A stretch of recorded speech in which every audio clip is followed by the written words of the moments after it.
tindika bosolo na bosolo to mesana koloba mwana mboka Ange Kachila azabongo mongamba na bino pona koloba bino mayema kolekana mboka ya Kongo na bosolo tozawa na kosala mosala penza na bosolo elongo na bino tokosala penza makambo kitoko pambate biso ndeba ya bino pe ya biso tosito mesana kibonde kona biso motako kata zate mwana mboka Ange Kachila mesana bongo kopesa bino basango na ndenge ya bosolo basango obolingaka pe na ngonga obosibo mesana na mwana mboka Ange Kachila ba reaction na bino makambo na bino mituna na bino WhatsApp ezawa na pona kobenga na zawa na pona bino pe bozawa na pona biso Natondi bino botondi pambate bozwaka tango na bino pona kolanda basango na biso na ndenge ya bosolo nde bomesana kolanda bosolo topesaka bino tindika bosolo nisika o bosolo ezakande sika bae o balandaka ya bosolo na pesi bino matondo mingi na bandeko o bazwi nzinga litoli bakuya kolanda biso na bipayo bozwami na kati ya mboka to na banda ya mboka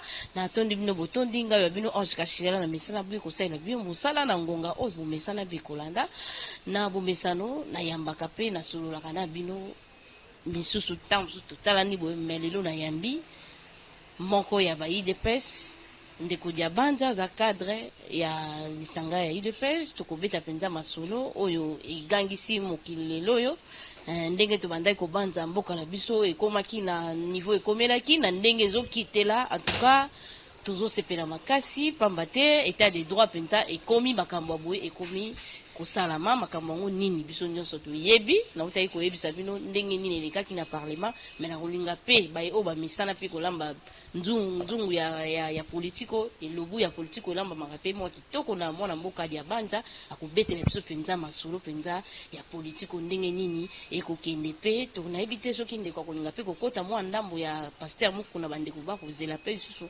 makasi pona ndeko na biso mukuna o azana prison déjà dossier ne kokende déjà kitoko ndeko dia banza na pesio mbote pe na yembio malamu mbote merci beaucoup no yambanga lelo na kati émission na auto meko solo là.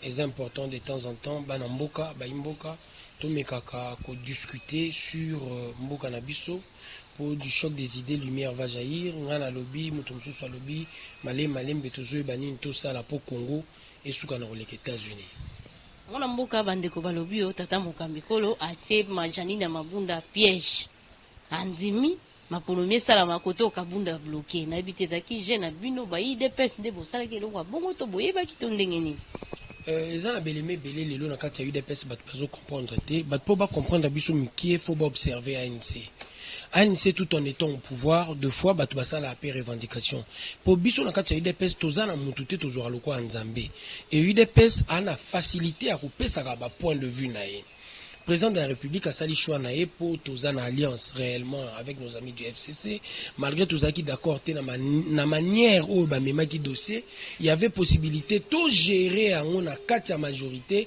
sans eya na institution mais bande ko na biso ya FCC ba memi problème na kati en dehors ya majorité ba na institution et tant ba na institution ezali kofi ba betaki bel et bien na kati ya UDPS mais partant de cet élément biso UDPS tolobaki alliance tozana na bango mais tokotinda moto mais interdire te na mwana mboka Jean-Marc Kabund à poursuivre au nom ya état de droit au tozobundela mbilinga o ezalaki na kati ya pétition et c'est ce qui s'est passé mwana mboka Jean-Marc Kabund akendaki na ko porter plainte contre eloko ya mabeyi ya monaki comme irrégularité na kati ya pétition et comme la démarche était irrégulière conseil d'état oyatalaka makambo etali administration mboka na biso azui ba mesures conservatoires jusqu'à ce que la cour constitutionnelle a okende na se prononcer et partant de cet élément nous estimons que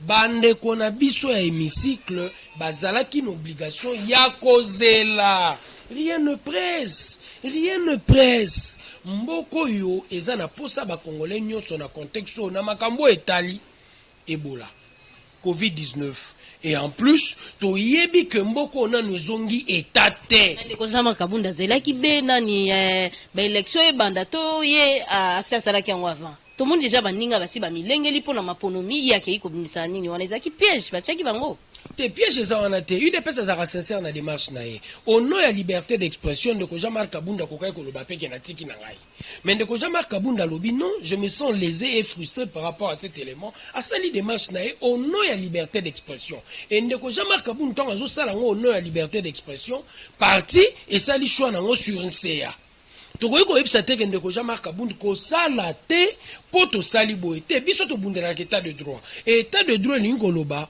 au nom ya frustration na ngai individuelle naza na droit ya koporter plainte contre likambo moko oyo etungisi ngai justice moto ekokende na kodéterminer si j'ai raison ou pas.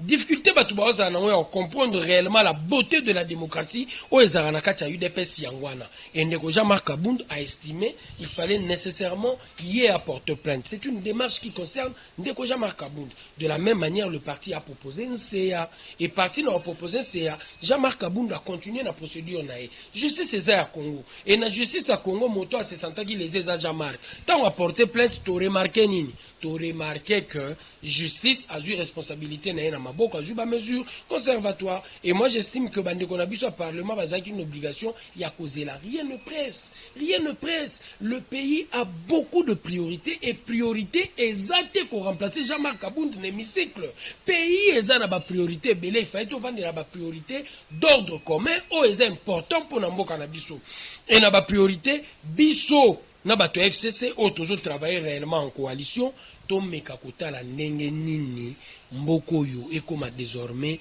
mboka ya mibeko mwana mboka na ebite bato boko benga lokola ba collaborateur bino bato bandeko ya FCC bo salaka ilongo mais kotala penza bango bakotosa mibeko te surtout soki tata moka mekola pesi mwa eloko moko boy mwa ndingisa moko boy pona ete bato wana balanda bango balandaka te mais bino boko koba kaka na kosangana na bango pona nini. UDPS aza parti oyo bato ba créer yango bango nyonso bautaki impère ozwi Tshisekedi ozwi Ngwakiem ozwi Ngalula Mpanda Njila ozwi Liyaou ozwi Bisenge Birenge Mana ozwi bango yonso tu bautaki impère kouta na bango impère ba comprendre quelque part qu'il fallait nécessairement ba remettre en question le mode de gestion o ezalaki kosala mana Mobutu et na remise en question un modèle wana ya gestion balobi nini tozalaki ba Paul ba Saoul oyo tokomi ba Paul et partant de ces principes biso pe to croyaka que bato ebele bakoki kozala ba Saoul lobi pe bakomi ba Paul tondimaka ke na FCC kaka bato mabe bazali te bato malamu pe bazali. Et partant de ce principe, nous estimons que bandeko na biso mosusu à FCC bakoki kotala lelo logique o mboke changer. Mboke ke na logique nini? Mboke longwe na logique ya mafia au sommet de l'État. Mafia ezalaki moto na téléphone to na papier bakoki kobimisa mbongo ya mboka ba lié sans pour autant ba rendre compte. Mais lelo mboke komi république des textes. Et na komba république des textes oyo nyonso sali mabe l'été ko bengaye mode de gestion o e konsamaki na kombo ya impunité yango tozokata et tozo croire que bandeko na biso ya FCC bako comprendre contexte bakolanda nzela ya sika oyo mboke komi mais mboka izana bato misusu basaka bobangi neti bato bazongisi na bango ba DG lokola ndeko na biso José Makila balobi ndeko wana azana makambo azwaki misolo ya nini ya aéroport soki 50 millions boy mais bazu bazongisi esusu na kati ya entreprise tokolela te tolelaka mikolo nyonso mpona sociétaire pamba mpona ezonga mais bato bazaka likolo nango bazaka be bato ya FCC so tata mokamikola pesi bango sosu confiance eza bobangi nde eza na kati ya bato mpona bino bozomona maomba kosala mosala penza na ndengo to kozela nazongeli place otika kinga place otika inga na ngai na loba soki ba comprendre réellement contexte à lelo sois en certain mboke okende liboso ezo soutenir ka idée oya liboso na wuti koloba ba congolais je vous dis très bien crainte na bino eza justifié 18 ans ya gestion ya Kabila eza mes gestion biso UDPS mokolo moko te tolobi ke Kabila geraka malamo te ezate to kosala lokwa palu to kosala lokola MLC tango ba geraki biso to koloba ke Kabila geraki mabe mais au moins to koloba lisusu le poisson pourri par la tête soki président za na kati ya ba COP ndenge lobaka réellement ndeko Tshisekedi Félix soki oza na kati ya ba COP mwana mai na osoka yibi okoloba na ye mwana mai batama mais soki président aza na kati ya kopo te soki mwana mai ayibi akoloba ah oza mwana mai na nga totangaki na yo mais neti osali mabe justice ekobenga yo soki ndeko José Makila akokontinue na mabe na ye akokanisa ke 18 ans ya gestion Kabila continue na logique oyo bakobenga ye na justice lokwa babengi bamaurosi bakobenga ye na justice lokwa babengi wenga bakobenga ye na justice lokola babengi moindo bakobenga ye na justice lokola babengi kamere soki olingi ke yo benga mate conforme-toi à la République de texte. Congolais, biso nyonso to accompagner réellement ba texte. Exemple à moké na nina pesa. Ah, en avenue de la paix. L'État linga sala nzela o tokuta bandaka les programme ba gouvernement passé. Nzela elongwa banda na boulevard et kende ti njili brasserie. Et ko désengorger République et ko désengorger Kinshasa. Mais nzela ngoba ko sala ingénieur ayebi ke eina bandako bapesaki mbongo po balungula. Na ngambo yo fo bakata soki 5 mètres. Mais ingénieur bakomo corrompre sur terrain akomo kendisa tera se zigzag. Bato basali appel eza population point wana au nom de leur intérêt parce que l'argent du contribuable c'est leur argent. De la même manière et comme ça to lingaka to mona to sala mokolo to kita to ya rozwayo to kita sur le terrain to mona to ebete tata mokamikolo alandaka tindika bosolo lokola ye azwi makambo na Congo na maboko na yeso ko tikeli bato cop bato batikala na makila fo bato basokola makila la bango po boyete état de droit ifanda pe na makila na bango na mboka na osepela to sali programme to kitaka na de la paix wana comme ça to mona ngo fara fara ata lobi oye to kita de la paix na eloko yo lobi cop ekota biso na makila ya wana to zui deux axes. Après avoir fait le diagnostic, nous demandons aux Congolais à repasser sa confiance. Axe à liboso justice, axe à mibale numérisation. Il y a liboso yango aussi to bandi, justice ou justice so biso no sous to pesi confiance makambo ebele na kati ya mboko ego changer. Moyibe bandi likolo tina se, ya likolo nyonso tozo kata yango, tozo kata balia moyibi. Ndenge ndoki abanga ke église, ndenge moyibi abanga la justice, bato ya FCC bazo kanisa ke faut continuer na gestion à 18 ans baza kobanga. Ba oyo ba yebi ki ya possibilité ba changer comportement pour désormais to travailler ba congolais bazo banga te. Tala kaka na pasi ya COVID-19, ba député ba sengi ba batira bango 2000. Ma sœur. Mongo ya corona zo poser problème. L'État n'est pas capable de mobiliser le fonds. Les lots obeti pratiquement 3 mois. L'essentiel l'économie na biso eza extraverti et outaka na douane na impôt. Na minute to kobeta lisolo nous n'importons pas. Et biso bateau tozo importé te bato bakanisi ke fo ba batela bango 2000 mbongo wane ko uta api. Et 2000 wana pourquoi? Po balobi ba vivre na nzala na corona to bakisa na frais de fonctionnement ya parlement. Omoni tinda bitumba contre moi na mboka Kabund. Bitumba zo vanda na et j'estime quelque part mes frères et sœurs, biso UDPS, tu as une option à diminuer train de vie. Il y a des politiciens, train de vie, il y a des politiciens, il faut qu'il y ait mbongo, il faut qu'il y ait des commerçants, mbongo, il faut des politiciens. Au moins, les politiciens, ils ont un immeuble, il faut qu'ils aient un immeuble, wapi, des commerçants. Mais quand on a la rosenga, bino kwa bolobi akabato, tant bosengi était mbongo ya ba député qui t'a pas maté bato ba komi comme on a posé ou comme un millionnaire faut comme un député. Mais bazo mbongo la ba matisela na ba policier, na ba soda, ba onde ba sala ka insécurité sur le tali ba roulage za nzalande sala ka bango mais bozu misolo ebele. Bo pesi député moko akoto ko sala mobeko ata moko te na mbula mibale mazo singa ba bakisa misolo Sonia na ebité mwana mboka eloko esali susu pasi za zando nde Kongo bila to sali ba mwa misato mobimba toza na bandako nde Kongo bila zaki na likanisi ya kobongisa zando te tango kaka balobi ba fongola makambo nde kwa zwinde likanisi ya kufungu ya kobongisa zando tango kaka bato balingi babanda na evite wane zana likanisi ya ko étouffer makambo bato balela kana kombo ya chef de l'état to ndenge nini bato ba marché apesi ndingisa ba beta masasi bato bakufi na likambo boye na ngonga boye tozolela bokono eza na mboka bato bakolela pasi bokona ngo ekomi kodimie balingi bafongola mende kolobi apesi likanisi ya kobongisa zando kaka na ngonga oyo bato bakolela pasi na éviter pona bino balobeli ya mboka. Le seul problème to connaître na kati ya mboko eza yango wana ngala ko mo benga o paresse. Mutu a échoué na musique, mutu a échoué na lindumba, mutu a échoué na commerce, mutu a échoué na vie. bisognon sotokomi ba politicien. Je ne cesserai de le dire.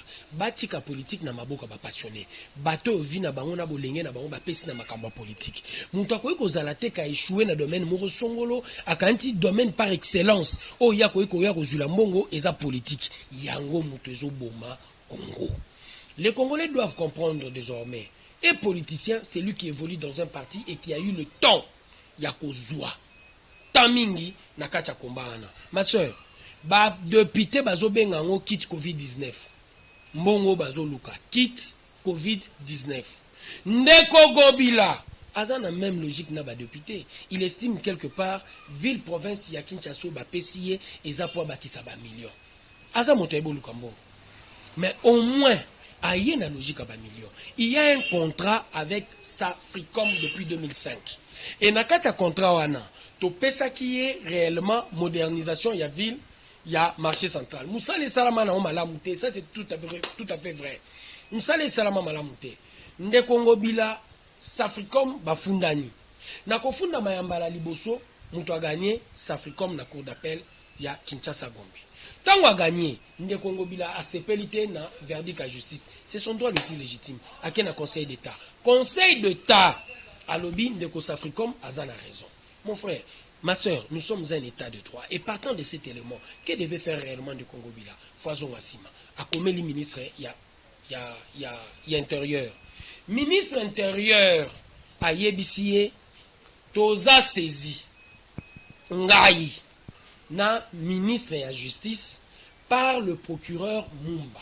Procureur à lobby na biso oza n'obligation ya ko exécuter décision à la justice na procès oyoyo polaki. Tia na se tikela musala et continuer. On va voir dans quelle mesure nous devons réellement trouver de bonnes solutions. Ndekongo Bila a obtempérité. Vice-premier ministre ayant en charge l'intérieur a commis le sous-soulier moko. Santunda yaka senda cette fois-ci pour lui dire okoki kokende na nzela wana te. Ndekongo Bila lobi oyo aboyinga na simba zando asa mokili na ye. Bato na bandako batomboki te. Maman, toza na période ya confinement. Confinement ezosenga biso, basengi biso rester à la maison pour ceux-là qui ne veulent pas, qui ne travaillent pas. Bato azandu bazo salate. Il faut batika la wapi nandako. Mais nani abengi bango na zandu cette fois-ci? Ngobila po mokonzi akokyoza na ba décision ba propos mabe bongote. Ba propos provocateur. Tu te permets de dire muto sa la ville naye yoko sa lelo kolingi. Pendant que le ministre intérieur a sengi yo dans l'amiable au nom et à respect à ba texte et à la République. Deux décisions de justice yo lingyo boya. Et binisi bato na balabala. Mais bato na babimi. Ba nani bako lakisa bato ke korone zate. Bato bazo gérer la République. Bazo koko permettre biso te que biso bato to anase, o to anona ba poste à responsabilité te tondima réellement élément à Covid-19. La communication, ce n'est pas seulement ce que vous êtes en train de dire. Même votre comportement est d'ordre communicationnel. Quand il s'est permis de dire une chose pareille, il a moussi batu batu baye, distanciation sociale et saïnini, et respectamment directement Covid et saïnini. Et kabouami. Et moi, je crois, les gens doivent se constituer partie civile pour attaquer Ngobila en justice. Pour avoir propagé en premier lieu le coronavirus. Pour avoir propagé en premier lieu le coronavirus. Quand tes propos ne sont pas responsables, sois-en certain, les Congolais vont réagir. Et partant de cet élément, les gens doivent porter plainte contre lui. Non seulement pour ça, il a pris une très mauvaise décision tout au début, Yamakamba Corona. Et qu'est-ce qu'il avait dit?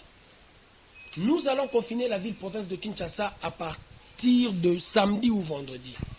La veille, bato batamboli pona osala ba provision. Bato batamboli pona osala ba provision. Et ndenge to tambolaki, to salaki souni propagation ya corona. Ces mauvaises communications et propager corona. Et pour cet élément, moi j'estime ceux qui parlementaire na biso nationaux, bazalaki bato ya kit ya Covid-19 te, banga ba se saisir na dossier. Mais malheureusement le Parlement aussi comme Ngobila, c'est à la recherche de l'argent parce qu'ils ont échoué na ba côté nyonso il fallait ba sala ba vie na bango. Et moi j'ai dit aux Congolais, nous devons comprendre qu'il faut donner confiance au chef de l'État, parce que le chef de l'État a eu comme mboka, il y a un texte. Et surtout comme mboka, il y a un texte, soyez-en certains, makambo union surtout ya boé et qu'aussi là. Dénonçons nous tous, place au toza, n'ayez pas délapé basali. Portons plainte car c'est notre droit le plus légitime. Soki to moni ngobila asali biso mabe. Totonde botonde mona mboka tokomi na suka maso na biso ya mokwalelo na bité soki ozana mayako bakisa mwa moke pamba te tomito kabona na maso na biso pona mokwalelo. Na webisa ba Congolais bo sa confiance réellement na UDPS par l'entremise de son président Félix Tshisekedi Tshilombo, l'entremise du président de la République qui est frappé aujourd'hui au nom il y a inconstitutionnalité à la responsable à UDPS, bo ça réellement bino ba Congolais confiance. Tous en a besoin tout le Congo place où ils ont dans l'avenir tout comme mboka ya kimia mboka ya paix mboka ya mibeko.